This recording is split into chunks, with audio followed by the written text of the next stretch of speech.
आप कभी सतारा आइएगा तो यहाँ इस छत्रपति शिवाजी महाराज म्यूजियम में जरूर आइएगा। महान योद्धा छत्रपति शिवाजी की से जुड़ी तमाम चीज़ें यहाँ पर हैं, उनके शस्त्र यहाँ हैं, उनकी ओरिजिनल जो गद्दी है वो है, उनके हाथों के निशान, उनके पैरों के निशान, तलवारें, बंदूकें, बहुत ही अद्भुत अद्भुत चीज़ें हैं।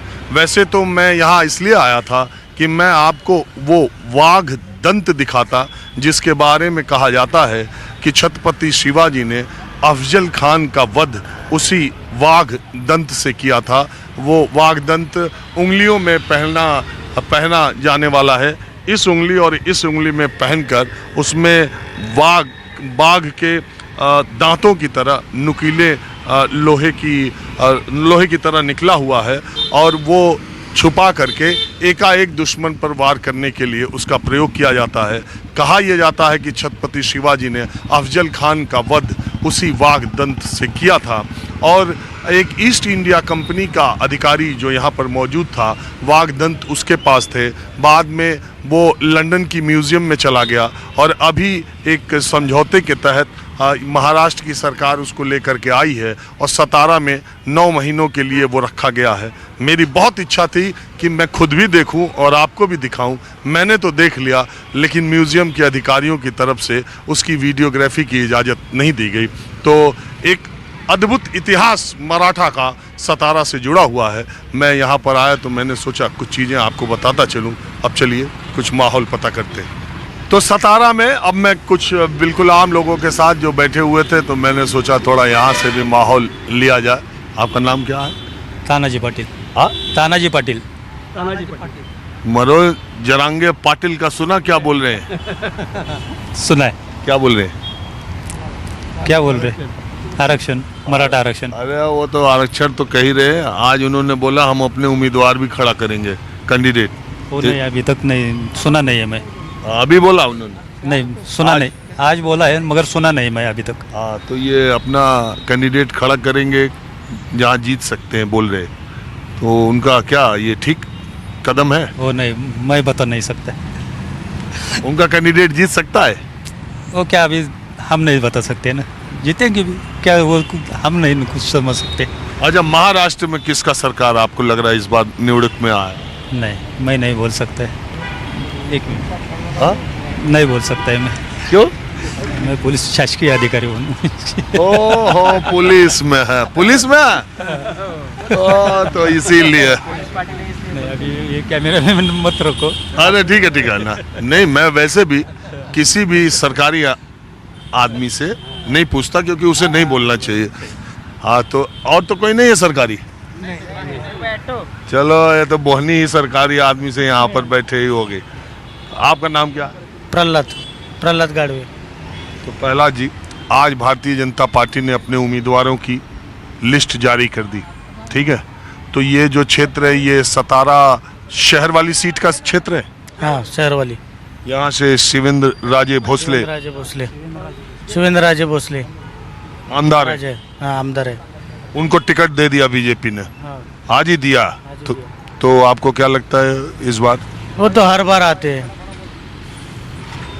आते हैं, सरकारी उनकी है, अभी भी आने वाले हैं। वो राजा होने की वजह से? नहीं, काम अच्छा करते हैं। अच्छा, तो यहाँ तो खासदार भी उदयनराजे भोसले, शिवेंद्र राजे भोसले, शिवाजी के वंशज, तो इस वजह से जीतते हैं या उनका व्यवहार या काम भी अच्छा है। और वो पहले से क्या बोलते हैं उसको, सियासत बोलते ना, उनका ही है, चल रहा है। और इधर के लोग वो गादी को मानते हैं। उनका जो गद्दी रहता है ना, उनके लिए उनका आस्था है सबके पास, इसके लिए उनको वोट देते हैं। अच्छा, और ये जो मराठा आरक्षण की बात मनोज जरांगे पाटिल कर रहे हैं, इसका कितना असर है गांव देहात में और लोगों में? बहुत असर है।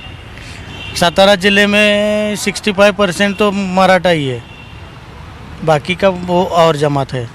तो मराठा जितने हैं सब उनके साथ हैं? हाँ, सब साथ है। हाँ? सब साथ है। ये भी नहीं, महाराज भी उनके साथ है। 2-4 बार बोल के भी गए और वो आते भी है, जिधर वो मोर्चा लगाते उधर मिलने आते हैं उधर।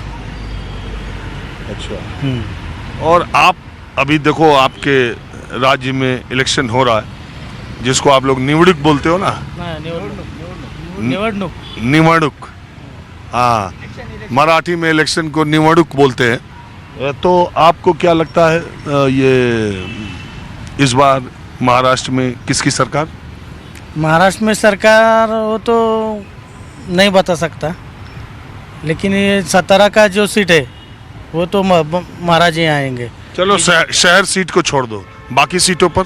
बाकी सीट में वो कोरेगांव है, कोरेगांव तालुका है, अभी मैं उधर का ही है, तो उधर से भी शिंदे, महेश शिंदे बहुत अच्छा काम कर रहे हैं। वो तो शिंदे सरकार के हैं, मतलब अभी वो शिवसेना का है, शिवसेना शिंदे ग्रुप।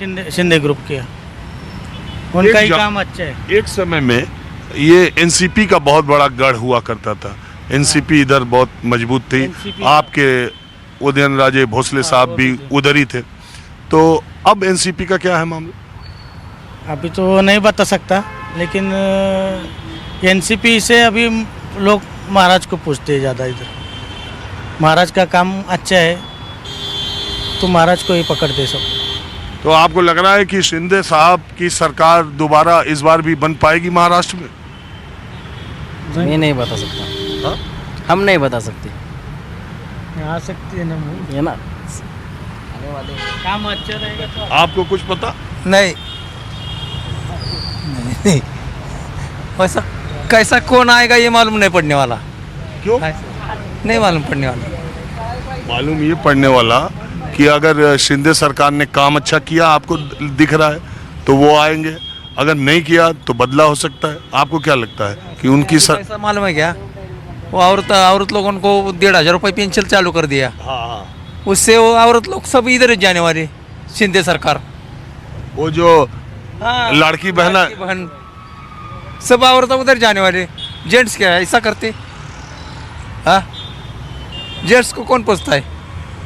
अरे नहीं, जेंट्स से ही कहने पर देते। कहने पे नहीं सुनने वाले, औरत लोग को सुनते हुए, औरत लोग को सुनते नहीं। तो वो 1,500 बहुत काम कर रहा है। बहुत काम करके तो चालू किया ये इलेक्शन के पहले, और क्या? आपको लग रहा है केवल इलेक्शन के लिए चालू किया? अब तो बाद में मिलता है कि देखो 6 महीने चलन दो, अभी 3 महीने का है, बंद होने वाला। कौन? त्यो बाबा, हाँ त्यो रहा। अच्छा, हाँ ऐसा है ना, अभी चालू है इसे। तो औरत लोग तो आधा वोट है। आधा वोट है। जेंट्स भी इधर जिधर मिलेगी क्वार्टर 500 रुपये मिलेगी, भागता ही बार में जाने का देने का। किसको दिया मालूम नहीं उसको, सुबह को पूछा तो। हाँ, तो अच्छा, पहले उम्मीदवार ये जो है पैसा देते थे, दारू बांटते थे, अब सरकार ही खुद ही खाते में डाल दे रही है। तो खाते में डाल रहे ना, और उठा के देती है ना, और भी इलेक्शन कर रहे शाम को जाके ये इसको दे। अच्छा, इसके बाद भी मिलेगा? हाँ, वो देते हैं अंतस्तरत का, घूम घूम के ये गाँव में इसको इसके करने देने का, उसको बोलने का, सब घुमा के दे। वो आधा देता है, आधा वो खुद खाता है। तो पैसा खूब बटता है। बचता है हाँ? इधर बटता है तो कहा किधर भी जाओ पैसे शिवाय काम नहीं कौन सा होता। नहीं, वैसे शिंदे सरकार ने ठीक काम किया कि उद्धव ठाकरे की सरकार ने? नहीं, शिंदे सरकार ने करे ठीक करे। उद्धव सरकार ने करे तो मालूम घर में बैठे था, उन्हें कोरोना हुआ है उस टाइम, बाहर निकला नहीं ना, ऐसा। तो आपको ये लगता है कि महिलाओं के वोट से फिर ये लोग आ सकते हैं वापस? आने वाले। चलिए ठीक है, अब मैं थोड़ा दूसरी तरफ चलता हूँ।